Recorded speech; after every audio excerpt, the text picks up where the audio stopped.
రైతులందరికీ నమస్కారం అండి. ఇప్పుడు మొక్కజొన్నలో మనము యూరియా వేసుకున్న విధానం అండి. మీరు కొద్దిగా లేట్ అయినా పర్లేదండి. ఇలా మొదలుతా వేయాలి. ఇలా మొదలుతా వేయడం వల్ల మొక్కజొన్నలో ఊత వేర్లు మనకి ఇప్పుడు కనపడవండి. పెద్ద అయినా కనిపిస్తాయి. సైడ్కి వస్తుంటాయండి ఊత వేర్లు. ఇవి యూరియాని ఇలా మొదల దగ్గర వేయాలండి. ఇలా వేస్తే మొక్కలు కూడా బాగా తొందరగా ఎదిగి అలాగే మనకు మంచి దిగుబడి సాధించడానికి అనుకూలంగా ఉంటుందండి. ఇలా కొంచెం టైం అయినా పర్లేదండి.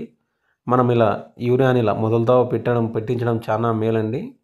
ఇలా వేస్తే మనకు మొక్క ఎదుగుదల అండ్ కంకి నాణ్యతంగా రావడానికి ఉపయోగపడుతుంది. Thank you.